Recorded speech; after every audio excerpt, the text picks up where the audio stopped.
fenomena seperti apa Mas? Sekarang fenomenanya the power of netizen ya.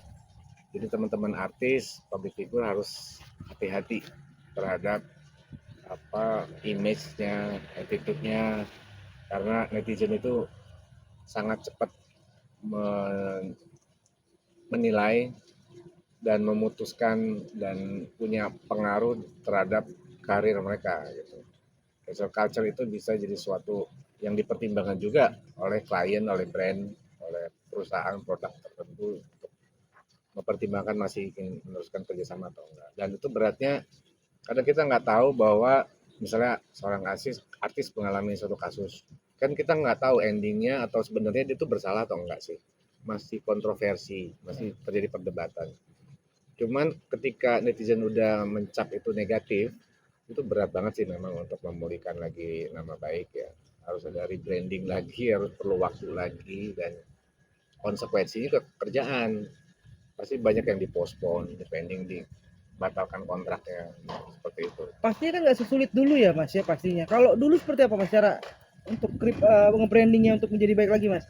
Kalau sekarang itu kayak berat banget Mas. Ya, sekarang tuh berat banget sih memang untuk di kasus-kasus tertentu seperti asusila, terus juga menjadi pihak ketiga ya, itu berat, biasanya paling berat itu netizen. Padahal setiap orang kan punya hak, setiap orang punya alasan masing-masing gitu. Dan yang paling berat sih kalau udah netizen udah bilang boykot, nah itu dia yang jadi masalah tuh. Boykot itu juga dibaca oleh para produksi, produsen, brand, perusahaan-perusahaan. Jadi ya itu yang jadi impactnya kayak gitu. Nah kalau dulu itu ketika artis ada masalah itu berjalan seiring waktu biasanya mereka pulih. Perlu waktu memang, dan perlu di rebranding lagi dengan kegiatan-kegiatan berita-berita yang positif. Gitu. Ada artis yang kontroversi tapi diimbangi dengan aktivitas yang positif, ya netizen itu mah cepat lupa juga, memaafkan juga sih sebenarnya.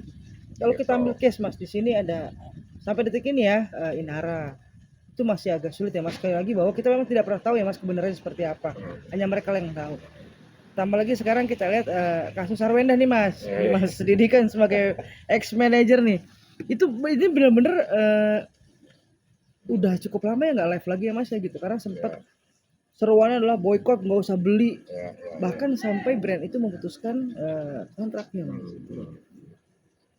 Sebagai orang yang pernah ada di Sarwenda gitu Mas, cukup sedih dan miris nggak sih Mas?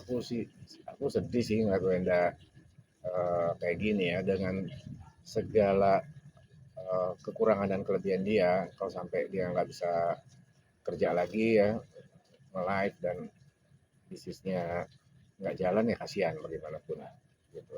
Setiap orang pasti kan punya kesalahan dan hilaf atau apapun itu. Ketika dia memperbaiki diri lebih baik, mestinya dikasih kesempatan ya, kecuali hal-hal yang fatal, misalnya tindak pidana, misalnya hal-hal yang sangat fatal gitu. Nah kalau ini aku sih berharap bisa pulih lagi sih, dan banyak mengambil pelajaran dari ini sih gitu. Ini berbanding terbalik sedikit nah Mas ya, berbanding terbalik dengan Ruben nih.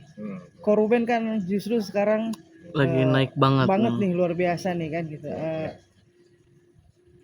Pertanyaan begini Mas, bagaimana tetap maintain di atas ini, dan bagaimana caranya untuk bisa mengembalikan di hantaman netizen untuk Sarwendang?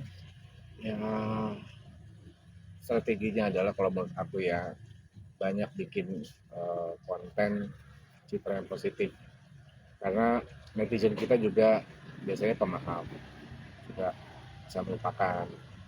Itu banyaklah kasus lah dalam politik juga begitu kan gitu. Kita sebel dengan kepemimpinan tapi besok-besok kita kangen lagi gitu. Nah di dalam entertainment juga begitu biasanya, dan harus pinter-pinter jaga perasaan teman-teman, klien, netizen gitu ya. Jangan membuat satu hal yang kontroversi lagi gitu. Minta maaf tapi terlihat tidak full murni dari hati, nggak terlihat tulus gitu, nggak langsung kepada pihak yang bersangkutan, itu jadi masalah lagi. Jadi ya memang harus harus mengalah sih, ya harus mengalah untuk menang. Ya, berarti bisa jadi Kak Sarwendanya minta maaf langsung ke Ruben itu menjadi salah satu juga nggak sih? Kalau menurut aku ya itu efektif sih, lebih baik begitu. Akuin aja kalau memang salah, akuin salah. Jadi jangan setengah-setengah gitu.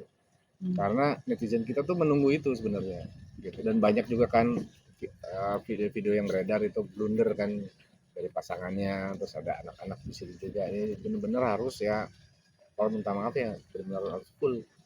Benar-benar minta maaf. Ini kan di sosial media banyak banget dikulitin kayak Ah, kayak video A, B, C, ya, ya, ya. kayak udah diserang banget gitu. Habis gimana? Ya. Habis. Ya itulah badan intelijen netizen ya. Netizen itu kayak melebihi intel juga, ngeri loh.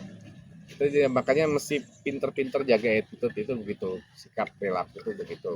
Makanya aku juga ada posting kan, itu untuk warning juga buat semuanya lah, siapapun lah, termasuk aku juga lah gitu. Saling introspeksi sih, saling jagain gitu.